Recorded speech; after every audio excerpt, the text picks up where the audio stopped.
Hello everyone, my name is Trivergus and welcome to what's happening in September in CROSSOUT.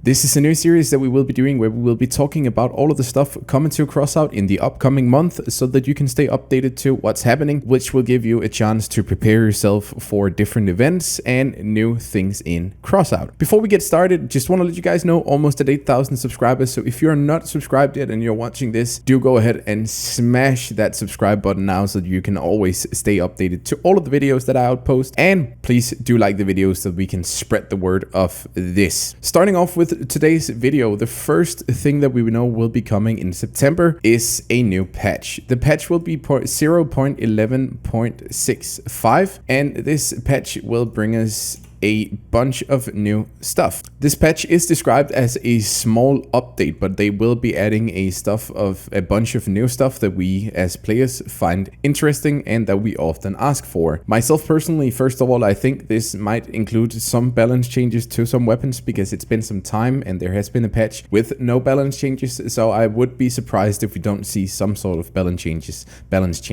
This has not really been confirmed yet, so at the moment this is pure speculation, but I do really hope that we will see some. For new content, first of all, the Ravens will return. As far as we know right now, the Ravens will return with a new module and a new weapon, and then we can only speculate if the old stuff is coming back. The new module has not been leaked just yet and has not been confirmed in any way just yet, but we at the moment have access to a module called Tachyon that we don't have in the game yet. The module has been sort of in the speakings of for quite some time, and it's been in the game before, actually way back in the closed beta. Some people actually found it in the game, and this is basically a legendary reload booster which accelerates the reloading of all guns by optimizing the ammo rack and projectile feed mechanisms. So this is something that will help your reloading, and as we know right now, this unit takes up 3 energy and it weighs around 120 kilograms. So maybe this is something that we will see with the Ravens next time. Last time they did bring us the power module, which gives a boost to Helios and makes those either fire faster or fire longer. So if this is actually the case, then in my opinion, it makes great sense that we are now getting a reloader for cannon weapons or reload based weapons in general. Whether this is going to be deadly together with a Colossus engine and cannons or not, we'll have to see, but I definitely see a lot of plays with this one. So interesting if this is actually the one that we are gonna get. For the new weapon, we haven't really heard anything yet, so it's hard to speculate on exactly what this weapon is gonna be. Studying some of the old Ravens photographs, we can't really see any specific weapons that we haven't seen already.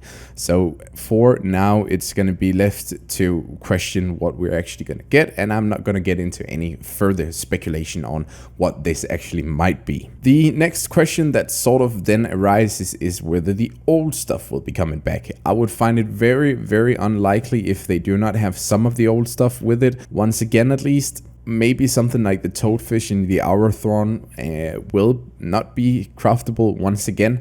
They did kind of hint last time that the Ravens visited that these things were actually going to be a little bit more limited than we have seen previously. At least they encouraged everybody to craft or buy what they wanted from the event because they would possibly not be returning later on.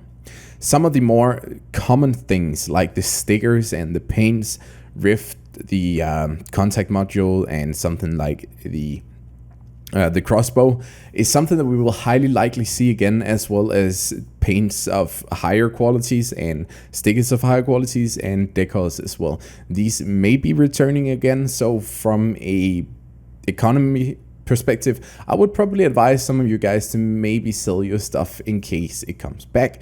Do not just go and do it though. Think for yourself. Do you think it's going to be there again? Well, then maybe you should sell it because there could be some money to earn. Or if you don't think it's going to be there, well, then please do not sell, and please do not blame me for selling it then. Besides the Ravens, we also have 2 new relics coming. These have been long overdue, and I think it's very exciting that we finally get them.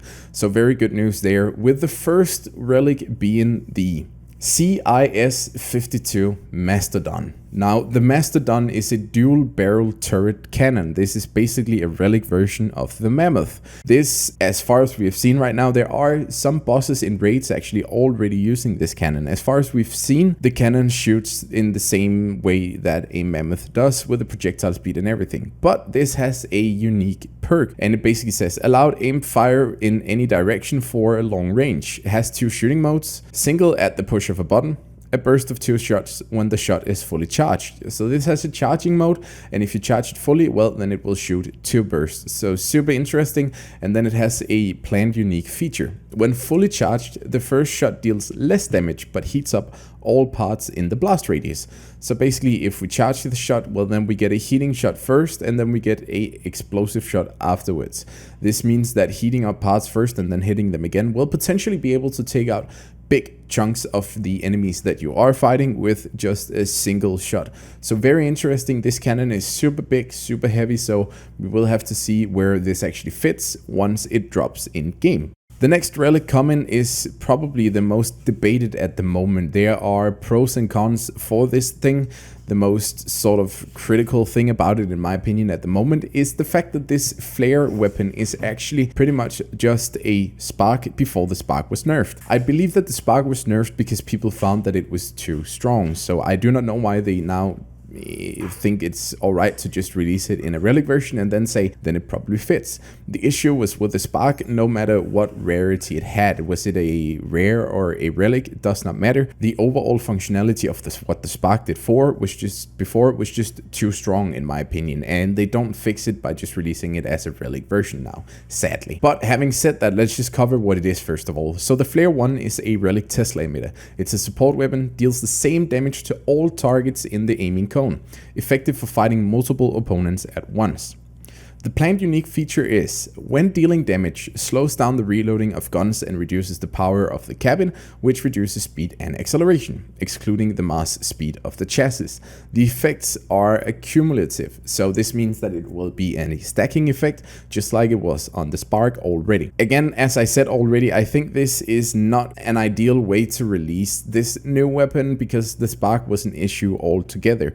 The Spark has so many counterplays for rockets, for porcupines, anything that you shoot at it that is not a cannon or a machine gun. It also just helps you slow down your enemies so much so that melees, especially in clan wars, which is where I see it being the most problematic, there's no way that you're ever gonna escape from it. So in my opinion, it is just altogether way too strong at the moment. It is what it is though, it's what we got coming. There are a lot of exciting things to come, and we will have to see what these new relics are actually all about when they release before we can critique them too much. So as soon as this releases, which should be early September, my personal guess will be that early September is the 3rd of September, which is a Thursday. That's usually where we get the patches. Sometimes we get them on a Tuesday as well. So the 1st or the 3rd of September would probably be relevant, as we have the Doomsday Cars Battle Pass ending in 3 days, which is on Monday. So that is all I had for you guys today. I hope you enjoyed this new format. Please leave some feedback on it, and I'll catch you in the next video. Bye bye.